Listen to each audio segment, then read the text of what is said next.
Parenting does not come with a set of instructions. Most of us are just figuring it out as we go. But today we are going to be offering something close to a playbook that will help you with raising financially savvy kids. Sounds great, right? Stay tuned for more.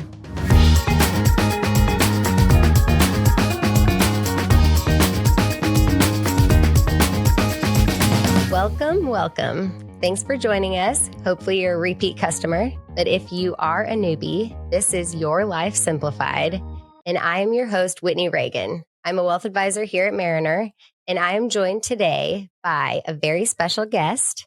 We have Christina Lynn, who also works here at Mariner. She's a colleague of mine, and she is a Ph.D., a certified financial planner, and an accredited financial counselor.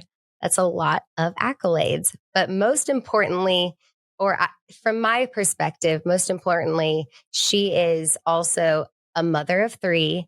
And she recently wrote a book on this very topic at hand and had the idea for us to have an episode around this topic. So I'm super excited about this, and I'm very passionate about it as well. Christina, thanks for joining us. How are you? Hi, Whitney. Thanks for having me. I'm excited to talk about kids and money, two of our favorite topics. I hope everybody is as excited and as passionate about this topic as we are. And who wouldn't jump at the opportunity to hear about how to raise financially savvy children? So tell me, just like jumping it right in, I would love to know why you are so passionate. Like, why is this topic so important to you? And so important that you wrote a book about it. Yeah. So I have two teenagers, and then also recently had a baby. So it was kind of like I'm starting over, and I really did my best with the older two, but having a baby later in life, it just made me have a more, a wider perspective on this. I wanted to zoom out and think a little bit more intentionally about how I am teaching the kids about money. And because I do this for a living, and I love academia, I wanted to sort of document how I go about doing this. So I wrote a book on what I know about traditional financial planning principles and the counseling skills and about the psychology of money. And they're all sort of tied together in this topic. That's fantastic. And I think about you and I both being in the financial services industry and how we talk about money all the time, but it's still challenging to teach your kids the right values and the right ideas about money. And so I imagine other people in different industries, what they're thinking and how they try to teach their kids about being financially savvy. So I just think that this is a really valuable resource and guidebook to just teaching your kids about money. So I love the way your book is structured, and I hope that everybody researches this, but I love the way that your book is structured and how you go through chapters. And I think it outlines a lot of, it's kind of like in a great chronological order of, how you start to talk about money and where you go from there. And as they get older and letting go of the reins and things of that nature. So I just picked a few chapters that were really meaningful for me, if that's okay. And I was hoping to just kind of pick your brain about them. So you start with saying, looking from within. I'm guessing this means for all of us parents out there to really evaluate how we are personally thinking and acting and behaving around money and finances. But I want to hear from your perspective. What did you really mean by this? Yeah, I think you're exactly right. The themes that come up when people are starting to think about teaching kids money, they seem to gravitate towards teaching kids money through the topics of allowance and plans for college. And the chapter I wrote on Start by Looking Within is meant to go deeper than that. It's not just those two superficial topics that somehow magically set your kids up to be financially savvy with money. It's so much more important. They learn much more about money based on how they see you interact with money. What is your attitude towards all things finances? And personal finances touch nearly everything in our lives. So they're watching how you respond to credit cards, income, second jobs, expenses like cabins and trips and school clothes. There's all these different topics, expenses, money related things that we deal with every day. Those are the things that they're learning from. It's not just like the allowance and the college prep that are opportunities to teach them about money. That just made me think of actions speak louder than words, because it's really about your behaviors, right? You want to show them how you feel, and you want them to learn your values around money and spending and the value of money and what something is worth, rather than, and how to earn, right? That's also important, like how to earn something and then be able to save and pay for something that is important to you in the future. Yeah. So start by looking within. You can do this by taking a moment to reflect on what are the things that you say regarding money. Like, do you have certain sayings that maybe you learn from your parents or that you say with your spouse?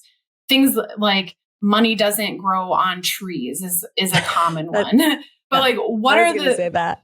yeah? What is your speech around things that deal with finances? Because those are the types of things that are going to seep into how your kids will eventually handle money someday.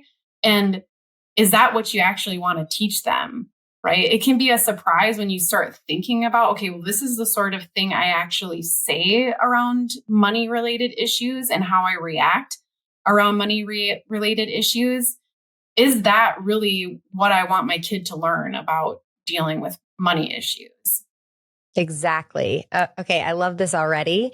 I feel like we could go on and on for hours about this. We may have to do another episode. But I want to kind of move on so that we get a bunch of good information in this short amount of time that we have. So another one of your chapters says, start talking about money, which we kind of have touched on, but you go deeper and say, how do you normalize finances with your children, and really talking about them at a young age. So my question for you would be, what is a good age to start talking about money with your kids? Because my oldest is 5 and he's in kindergarten, and I'd love to know how to really start hammering it in right now. Yeah. Well, if you sense that your 5-year-old is ready to start talking about money, that's not too early. There's, a rough rule of thumb, like around 8 years old, but that's not hard and fast. So if you sense that they're mature enough to start understanding elementary concepts, then start. And if they're older than 8, it's not too late to start either. Good. And I might have to get your advice on something. I am supposed to be a guest expert in my kids' school, and I don't think that being a wealth advisor is very exciting for kindergartners. So I've been trying to figure out how I can be that guest expert. And I was going along with maybe setting up a lemonade stand and teaching them, okay, if you're setting up a lemonade stand and you have to buy the supplies, what you earn, you could use that money to go and buy an immediate, like instant gratification, an immediate toy that might be like a race car. Mm-hmm. But if you save, and you save for a longer period of time and help that money grow, maybe in a few months, you could buy something like a skateboard. And hopefully, like them, I don't know, what do you think? Is that something that might resonate? Yeah, I think that those are going to be lucky kindergartners to have you come and present on that. I'm trying to be exciting, because financial advising sometimes isn't that exciting for a 5-year-old. Yeah, maybe you need to frame it like, I can make you rich. Just listen. Yeah. I love it. Okay, brainstorm session. So But tell me more, like if you have any like tips or ideas about sharing something with younger kids, because I think I've seen you talk about this before. Yeah. So what I mean by normalizing money discussions is that we as a culture tend to shy away from talking about money within our family unit. Um, Maybe this is softening over the generations, but I know you and I have talked about before that our parents kind of shielded us from money conversations, maybe because money was stressful and they thought about it and they didn't want their us kids to see that, or just, the whole host of other reasons. But what you're doing by shielding your kids from adult money conversations is you're robbing them of the chance to learn from it. They are going to learn, first of all, like we talked about, by watching you and with your behaviors and how you react to things, but also from hearing you discuss money related issues, which again touch so many areas of our personal lives. But it's important to set a positive tone. We don't want to, talk in within the family unit and have it be tense, because then they're going to carry that when they get older, and it's going to be a source of tension for them that they'll eventually have to work through on their own. But if we can think intentionally about how we talk about money and make it a point to talk about how we handle money related issues as a family, you are going to boost their maturity when it comes to money matters. So again, don't isolate money related conversations to behind the scenes so that your kids don't see, but you want to hear them talk about these principles that we know that you're either working on or that you already have mastered. And that is, like you're saying about the lemonade stand, saving a certain percent, budgeting a certain amount to have fun with, preparing for emergencies, how to avoid, money mistakes, those types of things. They're going to learn so much from hearing you talk about it. Well, and so there's so much valuable stuff that you just put into that like response. So kids want, for one, kids are a lot more perceptive than we probably give them credit for. And if you're stressed about money, or if you're talking about it and you are tense, like you said, they are going to carry that with them. And I think that's important to realize, but not to shy away from it, because I agree with you 100%. Our generation, when we were younger, I think it was more, for our parents' generation, I should say, I think it was more like faux pas to talk about money and talk about struggles with money and talk about how they might have to struggle through something to get us to get us what we need. And I wonder if I would have had a different outlook on finances if I understood the struggle that they had to help us just get whatever we really needed. And we never thought that there was a struggle. Right. So I just think that's a fascinating viewpoint. Yeah. We as parents don't need to pretend like everything is absolutely perfect when it comes to our finances. Letting our kids see that, hey, we have these goals that we're working towards, and there's some challenges that we're working through. Those are really great learning opportunities for our kids. And even though they're not responding to it or commenting on it now, in fast forward 10 to 20 years, it could shape the way they handle money in the future. Yeah. And just understanding that sometimes you don't get, you have to choose. You can get this or you can get this. You can't get both. Just small things like that, I think it's important foundational lesson for kids. Okay. So the last topic I wanted to talk about is, or another chapter of your book is something that you phrase, craft your cocktail. And I want to know what you mean by this. It's not something about drinking with kids, right? Oh, it's not happy hour related. No. I'm joking. I figure it's something along the lines of making it work for your family. But I want to hear from you.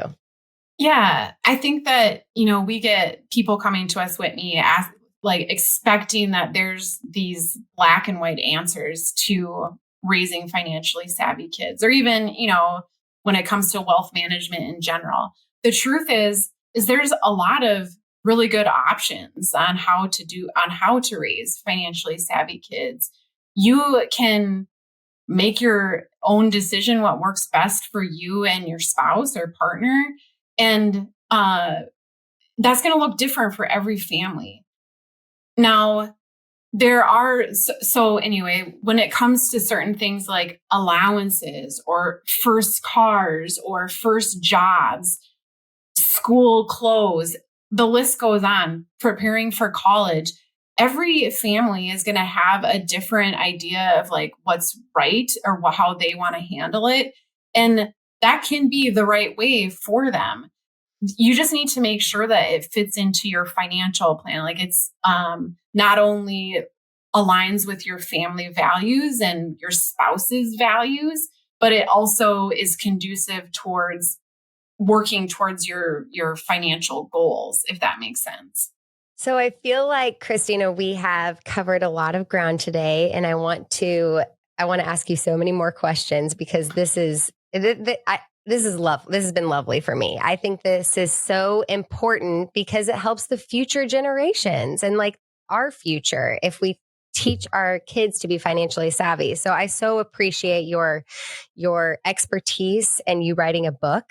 And I think that if anybody wants to follow some more of your tips or hear more digestible tidbits, then they can find you on LinkedIn. So thank you so much for joining me, Christina. This has been a real joy. And thank you to the audience. Thanks for joining us. I hope that you guys had as much fun as we did and you learned a little bit about raising financially savvy children. And if you did like and enjoy what you heard today, please like, subscribe, or follow on wherever you listen to your podcasts. And we will hopefully see you again next time. I hope you have a great rest of your week.